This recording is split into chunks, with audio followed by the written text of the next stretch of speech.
සුබ දවසක්. ඔයගොල්ලෝ හැම දෙනාම සාදරයෙන් පිළිගන්නවා මගේ Smart Maths Academy self learning platform එකට. ඔස්ට්‍රේලියාවේ PhD එක කරන කාලෙත් ඊට පස්සේ රිසර්චර් කෙනෙක් විදිහට ඩීකින් යුනිවර්සිටි එකේ ඩිපාර්ට්මන්ට් වැඩ කරන කාලෙත් මම හම්බ වෙච්ච හැම අවස්ථාවකම රිසර්ච් කරා මොනවද දැනට තියෙන self learning platform විශේෂයෙන්ම ගණිතය සම්බන්ධව ඒ වගේම ඒ platform වලින් මොනවද ළමයිට තියෙන වැදගත් අවස්ථා කියන්නේ ප්‍රයෝජන. ඒ විදිහට හොයලා බලද්දී මට තේරුම් ගන්නුණා අපි පේපර් එකක් යූස් කරලා ඒ කියන්නේ අපි ළමයෙකුට ක්ලාස් එකක් ඉවරලා ටියුට් එකක් දෙනවට වඩා self learning platform එකක් තුලින් බොහෝ දේවල් ලබා දෙන්න පුළුවන් කියලා. ඒ කියන්නේ ළමයිගේ ටයිමින් හදන්න, ඒ වගේම ළමයෙකුට අමතක දෙයක් මතක් කරන්න සහ තියරි ගණන් ඇසුරෙන් උගන්වන්න සහ ගානක් තමුන් විසින් හදලා තමුන්ට වැරදුනේ කොතනද කියලා ළමයෙකුට තමුන්ම අවබෝධ කරගැනීමේ අවස්ථාව දුන්නහම ඒ තුලින් දරුවෙකුට තමුන් නොදන්නා දේ ඉගෙන ගැනීමේ අවස්ථාව හම්බ වෙනවා කියන එක මෙන්න මේ self learning කියන concept එක යටතේ මට දැක් ගන්න පුළුවන් වුණා. ඉතින් අන්න ඒක හන්දා මම ශ්‍රී ලංකාවේ ස්ටුඩන්ට්ලට මෙන්න මේ විදිහට maths වලට self learning platform එකක් හැදුවා. මේ self learning platform එක යටතේ දැනට 11 අවසරටත් ලබන ජනවාරිය සිට 9 10 11 කියන තුනටම ඇක්සස් ලබා දීලා තියෙනවා. හරි? මේ ඔක්කොම කරන්න කලින් මම මුලින්ම කියන්නම් මම කවුද කියලා. ඉපදුනේ ශ්‍රී ලංකාවේ, දැනට වාසය කරන්නේ ඕස්ට්‍රේලියාවේ. පළවෙනි ඩිග්‍රිය තියෙන්නේ කැලණිය විශ්වවිද්‍යාලයේ ෆිසිකල් සයන්ස් ෆිසික්ස් ස්පෙෂල් ඩිග්‍රියක්. ඊට පස්සේ මාස්ටර් එක කරන්න මට ෆුල් ස්කෝලර්ෂිප් එකක් හම්බ වුණා. මිඩල් ඊස්ට් ටෙක්නිකල් යුනිවර්සිටි එකේ Sustainable Environment and Energy System කියන ටොපික් එක යටතේ ඊට පස්සේ අවුරුදු 3ක රිසර්ච් මාස්ටර් එකක් කරලා පේපර් 12ක් විතර ඉන්ටර්නැෂනල් පබ්ලිෂ් කරලා US පේටන්ට් එකක් ගත්තා පස්සේ මට අවස්ථාව හම්බුණා ඕස්ට්‍රේලියාවෙන් PhD එක කරන්න ඩීකින් විශ්වවිද්‍යාලයේ. ඒකත් ෆුල් ස්කෝලර්ෂිප් එකක්. ඒ ෆුල් ස්කෝලර්ෂිප් එක හම්බ වෙලා මම ඩීකින් විශ්වවිද්‍යාලයට ඇවිල්ලා PhD එක ඉවර කරන්න කලින් ඒ කියන්නේ මගේ thesis එක බාර දෙන්න ඔන්න මෙන්න තියෙද්දි මට හම්බ වුණා ඩිපාර්ට්මන්ට් එකේ රිසර්ච් ෆෙලෝ කියන පොසිෂන් එක. ඊට පස්සේ මම රිසර්ච් ෆෙලෝ පොසිෂන් එකේ කටයුතු කරගෙන ගියා. ඊට අමතරව මම ගැන තව එක දෙයක් මම කියන්න කැමතියි. ඒ දේ තමයි ඕස්ට්‍රේලියාවේ PR හම්බ වුණා Global Talent කියන කැටගරි එක යටතේ. Global Talent කියන කැටගරි එක යටතේ PR හම්බ වෙන්න නම් විශේෂ දක්ෂතා ඇකඩමික් පැත්තේ ගොඩක් තියෙන්න ඕනේ. අන්න ඒ සියල්ල සම්පූර්ණ හන්ද තමයි මට මේ අවස්ථාව හම්බ වුණේ. මිට වඩා දෙයක් මම ඔයාලට මම ගැන කියන්නේ නැහැ. ඔයාලට වෙබ්සයිට් එකේ පහළට ගියොත් බලා ගන්න පුළුවන් මොනවද ලින්ක් සහ මම ගැන වැඩිදුර තොරතුරු සියල්ලම දෙක බලා ගන්න පුළුවන්. හරි? මෙන්න මේ විදිහට මම අධ්‍යයනය කරාම, ඒ කියන්නේ මම රිසර්ච් කරාම මොනවද අත්‍යවශ්‍ය දේවල් self learning platform එකක කියලා මට අඳුර ගන්න පුළුවන් උනේ ළමයෙකුට අපේ මූලික සිද්ධාන්ත ටික දෙන්න ඕනේ. ඒක අපිට වීඩියෝ through දෙන්නත් පුළුවන්. එහෙම නැත්නම් සූම් තාක්ෂණයෙන් දෙන්නත් පුළුවන්. ඔය දෙකම දුන්නොත් තමයි වඩාත්ම ඵලදායී වෙන්නේ කියලා තේරුම් අරගෙන මම මූලික සිද්ධාන්ත වලට එක සෙක්ෂන් එකක් වෙන් කරා. ඒ වගේම තවත් වැදගත් දෙයක් තමයි quizzes. එතකොට ළමයෙක් ඉගෙන ගත දේ ඒක තවදුරටත් ප්‍රගුණ කරන්නේ මෙන්න මේ quizzes හරහා. ළමයෙක්ගේ ටයිමින් හදන්න, ඒ කියන්නේ ගානක් හදන්න කොහොමද ගානට එන්ටර් වෙන්නේ කියන එක දැනගන්න, ගානක් හදන්න කොච්චර කාලයක් යනවද කියන එක සහ එක දිගට තමුන්ට ගණන් කීයක් හදන්න පුළුවන්ද කියන එක මෙන්න මේ quizzes වලදී ළමයෙකුට දැනගන්න පුළුවන් වෙනවා. එතකොට ළමයාට self confidence එක හැදෙනවා. හරි මට මෙන්න මේ පාඩමට මෙන්න මේ විදිහට උත්තර දෙන්න පුළුවන් නිසා එන ගානක් හදන්න පුළුවන් කියලා. විභාගයට ඕනෙම ගානක් මේ පාඩමෙන් આવොත් හදන්න පුළුවන්. ඒ වගේම මට මේ පාඩම බෑ. එහෙනම් ඒ පාඩමේ තියරි තමයි මම වැඩිපුර බලන්න ඕනේ කියලා මෙන්න මේ ක්විස් කරාම ළමයෙකුට දැක් ගන්න පුළුවන්. ඔයාලා ටියුට් එකක්, ඒ කියන්නේ ඔයාලා පේපර් බේස් ටියුට් එකක් කරොත් ලකුණු බැලුවට පස්සේ ඔයාලා කවද්ද ලකුණු බැලුවේ, ලකුණු කීයක් තිබ්බද කියලා බලන්න බැහැනේ.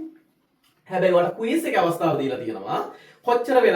කොච්චර වෙලාවක් අරන් කරලා තියෙනවද, කවද්ද කරේ, ලකුණු කීයද, කීයක් වැරදුනාද කියලා ඔයාලගේ ට්‍රැක් එකක් බලන්න. ඒ කියන්නේ ඔයාලගේ හිස්ටරි ට්‍රැක් කිරීමේ අවස්ථාව තියෙනවා. ඒක හන්දා ඔයාලට පුළුවන් වෙනවා මගේ හිස්ටරියේ මම මෙහෙම තමයි මගේ අප්‍රෝච් එක තියෙන්නේ. හරි මම මෙන්න මේ විදිහට මම මගේ දැනුම වැඩි දියුණු කරගෙන තියෙනවා කියලා ට්‍රැක් කිරීමේ අවස්ථාව තියෙනවා මෙන්න මේ quiz හරහා. හරි? ඊට අමතරව දීලා තියෙනවා ආදර්ශ පරීක්ෂණ, ඒ කියන්නේ mock test මේ මොක් ටෙස්ට් වලින් කරලා තියෙන්නේ ඔයාලා කොහොමද එකිනෙකට වෙනස් ගැටලු එක දිගට හදාගෙන යන්න කියන එක. මොකද මෙන්න මේ ක්විස් වලින් දීලා තියෙන්නේ කිසියම් පාඩමකට ක්විස් සෙට් එකක් දෙන්නේ. එතකොට ඒක අන්ලිමිටඩ් ඇක්සස් තියෙන ක්විස් එකක්. ඒ කියන්නේ ඔයාලට නැවත නැවත කරන්න පුළුවන් එකම ක්විස් එක.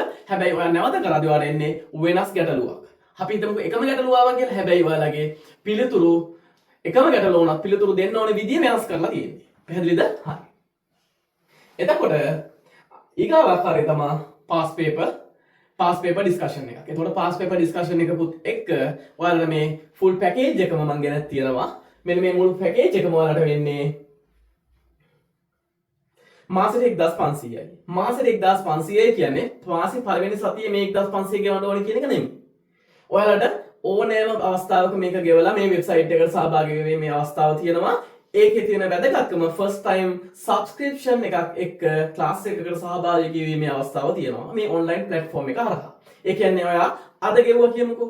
අද ඉඳන් දවස් 30ක් දක්වා ඔයාලට පුළුවන් මෙන්න මේ වෙබ්සයිට් එකට, ඒ කියන්නේ self learning platform එකට access අරගෙන ඒකේ ප්‍රශ්න try කරන්න. ඔයාලට වෙනම account එකක් හැදෙනවා. ඒ account එකට ගිහිල්ලා ප්‍රශ්න try කරන්න, නොදන්නා දේවල් ඉගෙන ගන්න සහ මගේ online Zoom class එකට සහභාගී වීමට. online Zoom class එක සතියට දවස් දෙකක් කරනවා. ඒ පිළිබඳ වැඩි විස්තර තොරතුරු ඔයාලට ලබා දෙන්නම් ඉදිරියේදී. මොකද 11 වසර, 10 වසර, 9 වසර කොහොමද යන්නේ කියලා ටයිම් ටේබල් එකක් ඉදිරියේදී මම ඔයාලට ලබා දෙන්නම්. මේ ඔක්කොමත් එක්ක ආරාධනා කරනවා වෙබ්සයිට් එකට ඇවිල්ලා ඔයාලගේ දැනුම වැඩි දියුණු කරගන්න කියලා. ඒ වගේම තමයි ඔයාලා උදාහරණයක් විදිහට සල්ලි ගෙවලා self learning platform එකට access ලබා ගත්තට පස්සේ ඇතුළට ගියාම උදාහරණයක් විදිහට මේ තියෙන එක topic එකක් O level පරීක්ෂණ 2025 කියන එක යටතේ නම් ඔයාලා register වෙලා තියෙන්නේ. ඔයාලට දැක් ගන්න පුළුවන් මෙන්න මේ විදිහට කොහොමද මන් දීලා තියෙන්නේ quizzes, කොහොමද mock test දීලා තියෙන්නේ, ඒ විස්තර ඔක්කොම තියෙනවා. ඔයාලට මෙන්න මේ විදිහට මම ඇතුළට ගියොත් මෙන්න මේ විදිහට quizzes තියෙනවා. quiz එකෙත් අපි තව චුට්ටක් වෙනස් විදිහට බලමු. ඔව්. මේ තියෙන්නේ දීලා තියෙනවා quizzes mega quiz යටතේ question 20ක් passing grade එක ලකුණු 80ක් ගන්න ඕනේ. ඔයාලට unlimited ප්‍රමාණයක් උත්සාහ කිරීමේ අවස්ථාව තියෙනවා. ඒ වගේම මෙන්න මෙතන බලන්න subsection වලට බෙදලා තියෙනවා එකම පාඩම. ඊට අමතරව හැම පාඩමකටම ආකාර තුනක ගැටලු තියෙනවා. ඒක තමයි වැදගත්කම. ඒ කියන්නේ එක කොටසක් තියෙනවා සත්‍ය අසත්‍යතාවය නිර්ණය කරන්න. ඒ කියන්නේ true false question. අනික තියෙනවා multiple choice දීලා, ඒ කියන්නේ ප්‍රශ්නයක් දීලා උත්තර හතරක් දීලා නිවැරදි පිළිතුර තෝරන්න. වැදගත්ම දේ තමයි අන්තිම එක. ඒ කියන්නේ නිවැරදි පිළිතුර ලියන්න. එතකොට ඔයාලට ටිකක් කම්මැලිකමේ නම් ඉන්නේ පළවෙනි ආකාර දෙකට try කර හැකි. මොකද ඒ දෙකේම ප්‍රශ්නය සහ ප්‍රශ්නයේ පිළිතුර වගේ දේ දීලා තියෙනවා. හැබැයි අන්තිම එකේ ඔයාලා උත්තරේ හොයාගන්න ඕනේ. උත්තරේ හොයාගන්න ඔයාලා කරුසරහනක් එක්ක උත්තරේ හොයාගෙන නිවැරදි පිළිතුර ලියන්න තමයි තියෙන්නේ. හරි? එහෙම වුණාම මේකෙන් මොකද වෙන්නේ? ඔයාලා එකපාරම ටියුට් එකක් paper based ටියුට් එකක් කරන්න කම්මැලි නම් මෙන්න මේ පළවෙනි අවස්ථා දෙකේදී දීලා තියෙනවා. ටිකක් කම්මැලිකමේ ඉද්දී මේ question ಜಾති දෙක try කරන්න. එතකොට ඔයාලගේ දැනුම වර්ධනය වෙනවා. ඒකට හේතුව තමයි ඔයාලා මේ question දෙක try කරද්දී මට වැරදුනේ මොකද්ද කියලා ඇතුළට ගිහලා check කරනවා. ඒ කියන්නේ උත්තර දීලා ඉවර වෙච්ච ගමන් ඔයාලා submit කරනවා. submit කරාට පස්සේ මොකද වෙන්නේ? ඔයාලට පුළුවන් ගිහිලා බලන්න හරි මෙන්න මේක වැරදි මෙන්න මේක හරි මේ උත්තරේට මම දීලා තියෙන උත්තරේ නිවැරදි එහෙනම් මෙන්න මේක තමයි වැරදි උත්තරේ කියලා. පැහැදිලිනේ? හරි. මෙන්න මේ විදිහට මම තව චුට්ටක් ඔයාලට පෙන්නන්නම්. මේක තියෙන්නේ ඇතුලේ.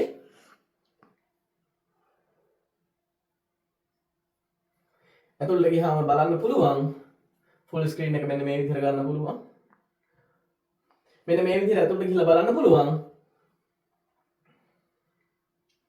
මේ තියෙන්නේ නිවැරදි පිළිතුරු සියල්ල තෝරන්නේ කියලාගෙන highlight වෙලා තියෙන්නේ. මම ඒකෙන් ගිහින් තියෙන්නේ මෙන්න මේ ටිකෙන් නිකිල සංඛ්‍යාවන්නේ කියලා ටක් ගාලා තෝරලා උත්තර දාන්න තියෙන්නේ. එකකට වඩා නිවැරදි පිළිතුරු තියෙනවා. එහෙනම් සියල්ලම තේරුවා. උත්තරේ දැම්මා submit කරා. වැදගත්ම දේ ප්‍රශ්න 20යි පැයයි තියෙන්නේ. මේ පැයේදී ඔයාලට මේක ගහ ගන්න බැරි වුණොත් මොකද වෙන්නේ?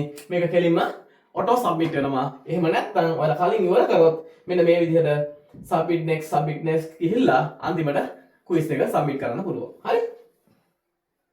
එහෙම කරාට පස්සේ ඔයාලට අවස්ථාව තියෙනවා හරි වැරද්ද ඒකේ check කරන්න. පැහැදිලිද? හරි. එහෙනම් මම දැනට මෙතනින් අයින් වෙන්න. අයින් වෙලා ආපහු මුලම යන්න.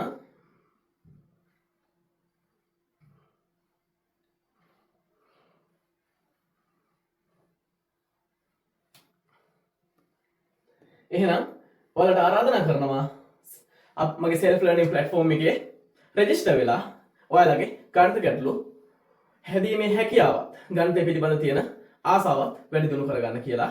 ඒ වගේම මේ ගණිත ගැටලු විසඳීම පමණක්ම නොවේ ඔයාලට කොහොමද අනාගතයේදී ඔයාලගේ ඉලක්ක සපුරා ගන්න ඔයාලා දැම්ම ප්ලෑන් කරන්න ඕන කියන දේවලුත් මේ ස්විම් ක්ලාස් එක තුලින් මම සාකච්ඡා කරනවා. ඒ කියන්නේ ළමයෙක් විදිහට 9 වසරේදී 10 වසරේදී 11 වසරේදී කොහොමද ඔයාලා ඔයාලගේ අනාගතය සැලසුම් කරන්න ඕනේ. ඒ වගේම කොහොමද 11 වසරේදී අපි උසස් පෙළට නිවැරදිව අපිට අවශ්‍ය සබ්ජෙක්ට් තෝරගන්නේ කියන එකත් මම ඔයාලගේ Zoom ක්ලාස් එක තුල ඩිස්කස් කරනවා. මේ ඔක්කොමත් එක්ක ඔයාලට හොඳ අනාගතයක් යහපත් අනාගතයක් ප්‍රාර්ථනා කරමින් මගේ වෙබ්සයිට් එකේ රෙජිස්ටර් වෙලා ඔයාලගේ අනාගතේ හොඳින් ගොඩනගා ගන්න කියලා ආරාධනා කරමින් නවතිනවා. බොහොම ස්තුතියි.